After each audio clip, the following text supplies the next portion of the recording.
Hello mga bishi! Ngayong araw nga ay first day of school namin. Kaya naman sobrang aga kong gumising. Mga alas 6.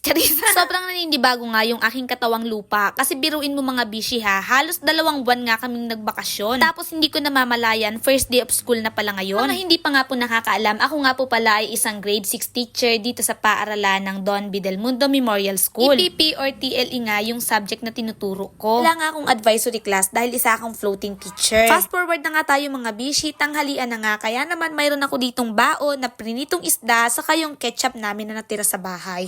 Alam niyo ba mga bishi na medyo nalulungkot ako habang kumakain ng tanghalian dahil simula nga nung nagturo ako dito sa Don B, ngayon nga lang ako nakaranas magbaon ng kanin at ulam. Nasanay kasi kami na mayroon kaming nagluluto ng pagkain at yun nga ay si Kuya Jer. Pero dahil sa mga bagay nga na hindi mo inaasahan, hindi na nga siya makakapagluto sa amin. Kaya naman ngayon kailangan ko nang sanayin yung aking sarili na magbaon nga ng pagkain tuwing tanghali. Ngayong school year 2024-2025 nga, sobra akong maninibago dahil alam nyo ba na sa loob ng 4 na taon kong pagtuturo dito sa paaralan ng Don B, ngayon nga lang ako magkakaroon ng sariling classroom. Simula kasi nung dumating ako dito sa aming paaralan, dito na talaga ako nakapwesto sa opisina. Pero dahil mayroon na nga kaming AO, kailangan ko nang lumipat ng aking pwesto. Huli na nga din na pagdesisyonan na magkaroon ako ng sariling classroom, kaya naman huling-huli na din talaga ako sa paglilinis at pag-aayos nitong aking classroom. Siguro magtatanong kayo, di ba mayroon namang brigada? Mga bishi, nabanggit ko nga po sa inyo na ako ay isang floating teacher, kaya naman wala akong advisory class. Kaya naman pagdating sa pagsasaayos ng classroom ay ako lang din talaga mag-isa. Buti na lang katulong ko si Kuya Jun. Kahit nga linggo nandito kami at kahapon nga lang kami natapos magpintura nitong classroom. Pagtapos nga ng aking klase, dumiretso na nga agad ako dito para na malinisan ito. Tapos na rin naman kaming magpintura ng upuan at yun na nga lang ang kulang dito. Ilang sandali pa nga, tada!